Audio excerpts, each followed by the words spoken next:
warahmatullahi wabarakatuh. Perkenalkan, nama saya Supiarani dengan NIM 21060103. Baiklah, pada kesempatan ini saya akan menjelaskan materi bab 11 mengenai permintaan agregat 2, yaitu penerapan model IS dan LM. Jadi dalam materi bab 11 ini terdapat 3 pokok bahasan. Pokok pembahasan dalam bab 11 ini yang pertama yaitu menjelaskan fluktuasi dengan model IS dan LM. Yang kedua, IS-LM sebagai teori permintaan agregat. Dan yang ketiga yaitu depresi besar. Selanjutnya kita masuk kepada pokok pembahasan yang pertama, yaitu mengenai menjelaskan fluktuasi dengan model IS dan model LM. Jadi, pertama kita akan membahas bagaimana kebijakan fiskal menggeser kurva IS dan mengubah ekuilibrium jangka pendek. Perpotongan kurva IS dan kurva LM menentukan tingkat pendapatan nasional. Ketika salah satu kurva ini bergeser, maka keseimbangan jangka panjang, saya ulangi, perpotongan kurva IS dan kurva LM menentukan tingkat pendapatan nasional. Ketika salah satu kurva ini bergeser, keseimbangan jangka pendek akan berubah, perekonomian pun akan berubah, dan pendapatan nasional akan mengalami fluktuasi. Selanjutnya, kebijakan fiskal mempengaruhi pengeluaran yang direncanakan, dan dengan demikian akan menggeser kurva IS. Selanjutnya itu adalah IS-LM. Model ini menunjukkan bagaimana pergeseran kurva IS mempengaruhi pendapatan dan tingkat bunga. Selanjutnya yaitu adalah kita melihat mengenai perubahan belanja pemerintah, di mana tingkat bunga yang lebih tinggi yang timbul di pasar uang pada gilirannya berdampak pada pasar barang. Ketika tingkat suku bunga naik, perusahaan akan mengurangi rencana investasi mereka. Penurunan investasi ini sebagian mengimbangi dampak ekspansif dari peningkatan belanja pemerintah. Oleh karena itu, peningkatan pendapatan sebagai respon terhadap ekspansi fiskal pada model IS dan model LM lebih kecil dibandingkan pada model perpotongan Keynesian.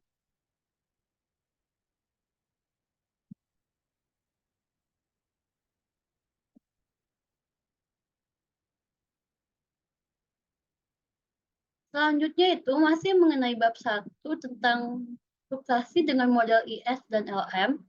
Selanjutnya itu adalah terdapat kurva yaitu gambar 11.2, di mana penurunan pajak di model IS-LM.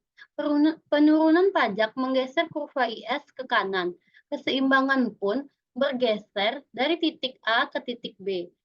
Pendapatan naik dari Y1 ke Y2. Dan tingkat bunga pun naik dari R1 ke R2. Jadi, pemotongan pajak akan mendorong konsumen untuk membelanjakan lebih banyak. Dan oleh karena itu, meningkatkan pengeluaran yang direncanakan.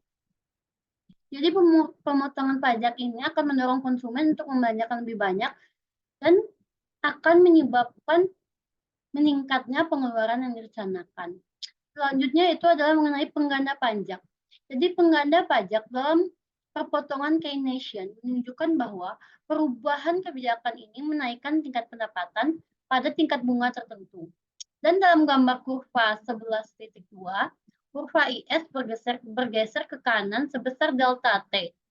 Ekuilibrium perekonomian pun bergerak dari titik A ke titik B. Pemotongan pajak meningkatkan pendapatan dan tingkat bunga. Hal ini akan mengurangi investasi. Peningkatan pendapatan pada model IS dan model LM lebih kecil dibandingkan pada perpotongan Keynesian.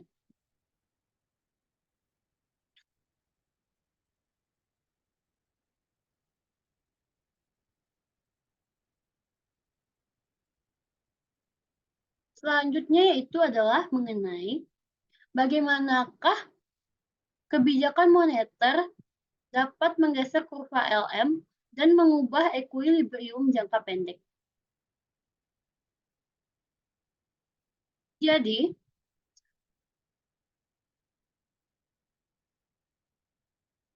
model IS dan model LM menunjukkan bagaimana pergeseran kurva LM dapat mempengaruhi pendapatan dan tingkat bunga, di mana peningkatan M atau jumlah uang beredar menyebabkan peningkatan saldo uang real atau M per P.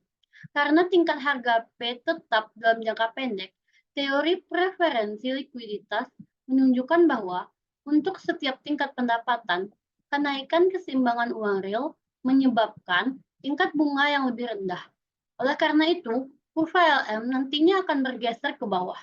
Keseimbangan pun bergerak dari titik A ke titik B. Peningkatan jumlah uang beredar ini menurunkan bunga dan meningkatkan tingkat pendapatan. Selanjutnya yaitu adalah mengenai interaksi antara kebijakan fiskal dan kebijakan moneter. Jadi, interaksi antara kebijakan fiskal dan moneter. Dampak perubahan kebijakan fiskal bergantung pada kebijakan yang diambil oleh The Fed atau federal, yaitu apakah jumlah uang beredar, tingkat suku bunga, ataupun tingkat pendapatan tetap konstan. Secara umum, setiap kali menganalisis perubahan dalam satu kebijakan, kita harus membuat asumsi mengenai dampaknya terhadap kebijakan lainnya. Asumsi yang paling tepat bergantung pada kasus yang dihadapi dan banyaknya pertimbangan politik yang melatar belakang dan banyaknya pertimbangan politik yang melatar belakangi pengambilan kebijakan ekonomi ini.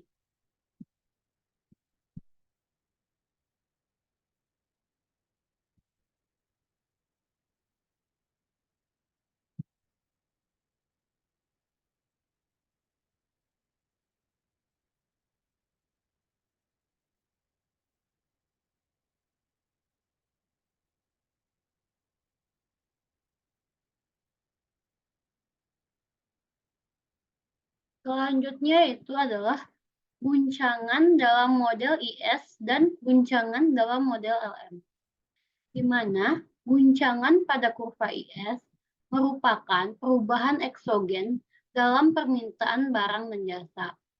Beberapa ekonom, termasuk Keynes, telah menekankan perubahan tersebut.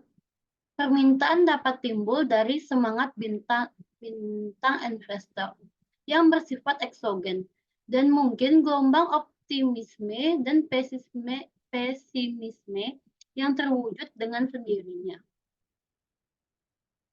Penurunan investasi mengurangi rencana pengeluaran dan menggeser kurva IS ke kiri, sehingga mengurangi pendapatan dan lapangan kerja.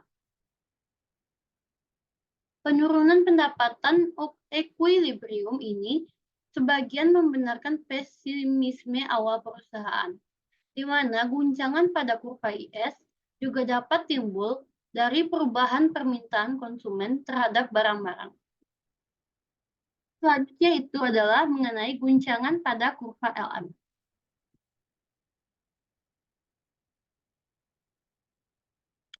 Ya, guncangan pada kurva LM, di mana guncangan pada kurva LM ini timbul dari perubahan eksogen dalam permintaan terhadap uang. Misalnya, adanya pembatasan pada ketersediaan kartu kredit meningkatkan jumlah uang yang dipegang masyarakat. Dan dalam atau menurut teori preferensi likuiditas, ketika permintaan uang meningkat, maka tingkat bunga diperlukan untuk menyeimbangkan pasar yang lebih tinggi untuk setiap tingkat pendapatan dan suplai uang. Oleh karena itu, peningkatan permintaan uang ini akan menggeser kurva LM ke atas, yang cenderung menaikkan tingkat bunga dan dapat menekan pendapatan.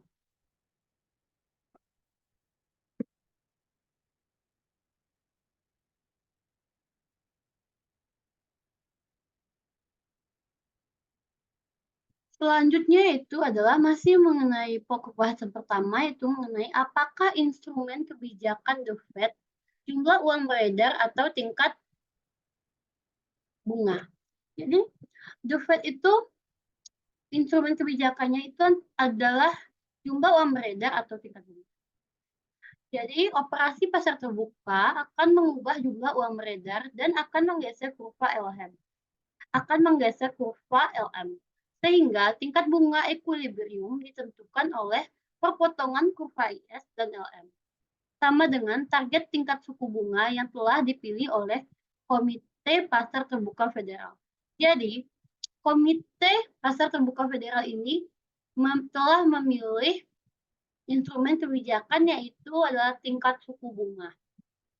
Sebagai hasil dari prosedur operasi ini, kebijakan FED sering dibahas secara mendalam perubahan suku bunga. Namun perlu diingat bahwa di balik perubahan ini, suku bunga adalah perubahan yang diperlukan dalam jumlah uang beredar. Dan mengapa The Fed memilih untuk menggunakan tingkat suku bunga dibandingkan jumlah uang beredar sebagai instrumen jangka pendeknya? Jadi salah satu jawabannya adalah karena guncangan pada kurva LM lebih sering terjadi dibandingkan guncangan pada kurva IS.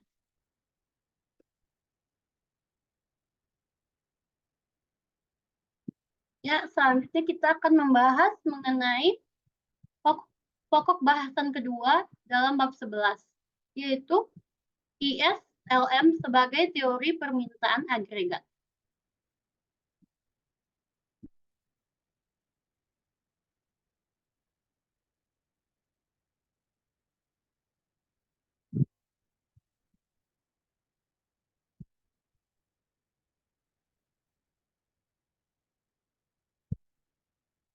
Pokok bahasan kedua ini yaitu adalah IS dan LM sebagai teori permintaan agregat.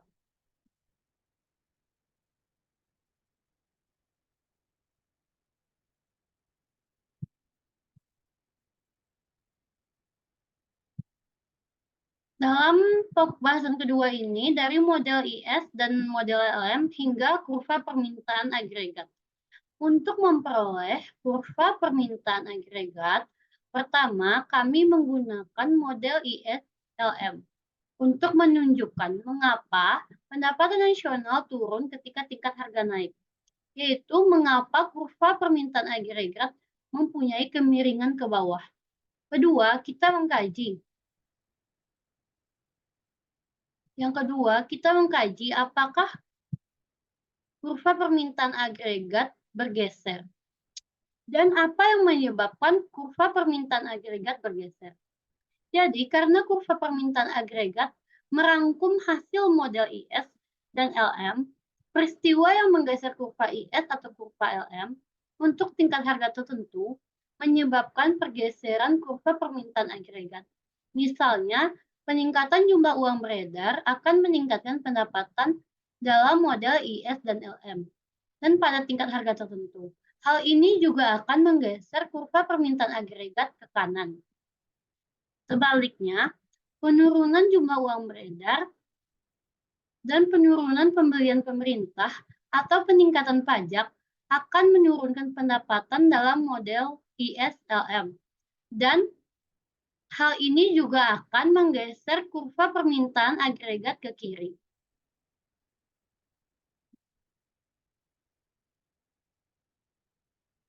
Berikut ini adalah kurva kebijakan moneter ekspansif dan kebijakan fiskal ekspansif. Terdapat 4 kurva. Yang pertama yaitu yang A, yaitu kebijakan moneter ekspansif. Dan yang B adalah kebijakan fiskal ekspansif.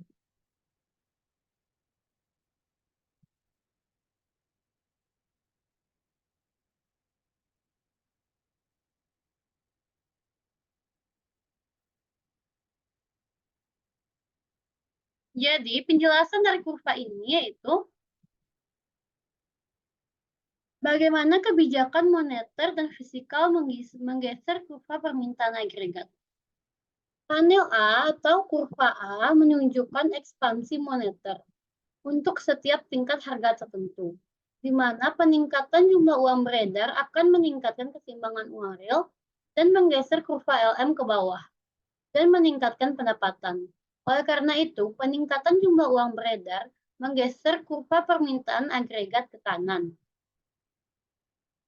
Dan panel B atau ini, kebijakan fiskal ekspansif, merupakan ekspansi fiskal, seperti peningkatan belanja pemerintah atau penurunan pajak, di mana ekspansi fiskal atau penurunan belanja pemerintah dan penurunan pajak akan menggeser kurva IS ke kanan, dan pada tingkat harga berapapun meningkatkan pendapatan.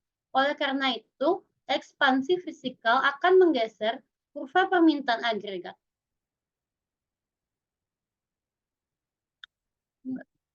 Demikian penjelasan mengenai kurva ini.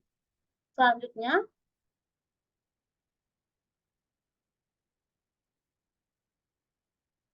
mengenai model IS dan model LM dalam jangka pendek dan jangka panjang.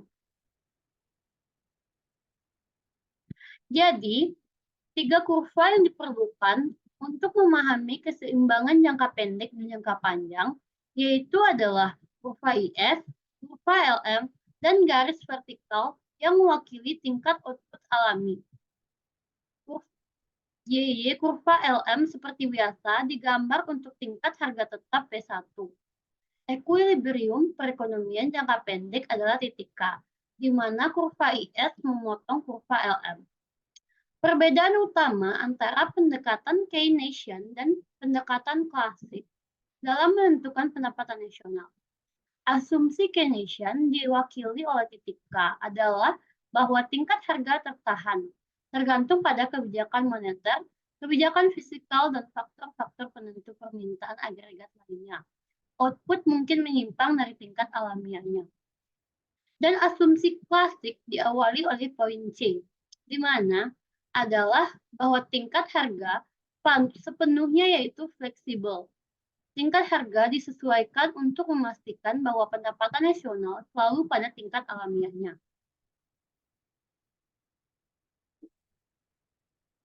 Lanjutannya yaitu adalah asumsi ini menyiratkan bahwa dua variabel R yang tersisa, R dan P, harus menyesuaikan untuk memenuhi dua persamaan IS dan LM yang tersisa.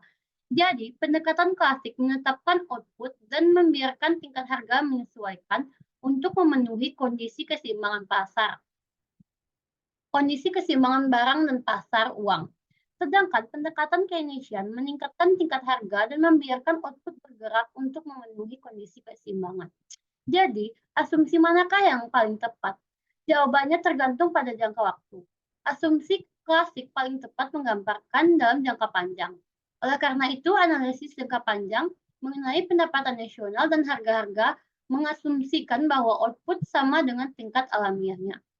Namun, asumsi Keynesian lebih tepat dalam menggambarkan dalam jangka pendek. Oleh karena itu, analisis kami terhadap fluktuasi ekonomi bergantung pada asumsi tingkat harga yang tetap. Selanjutnya itu adalah pokok bahasan kita yang terakhir mengenai depresi besar. Depresi besar itu pokok bahasan terakhir dalam bab 11 ini. Yang pertama kita akan membahas mengenai hipotesis pengeluaran atau guncangan terhadap kurva IS. Penurunan pendapatan pada awal tahun 1930-an terjadi bersamaan dengan penurunan suku bunga. Fakta ini membuat beberapa ekonom berpendapat bahwa salah satu penyebab penurunan tersebut mungkin disebabkan oleh pergeseran kontraksioner pada kurva IS. Pandangan ini adalah biasanya disebut hipotesis pembelanjaan, karena hipotesis ini menyalahkan terjadinya depresi besar akibat adanya penurunan eksogen pada pengeluaran atas barang dan jasa. Para ekonom telah mencoba menjelaskan penurunan belanja ini dengan beberapa cara. Ada yang berpendapat bahwa pergeseran fungsi konsumsi ke bawah menyebabkan pergeseran kontraksioner pada kurva ES. Ada pula yang menjelaskan penurunan belanja ini dengan merujuk pada penurunan besar investasi di bidang perumahan.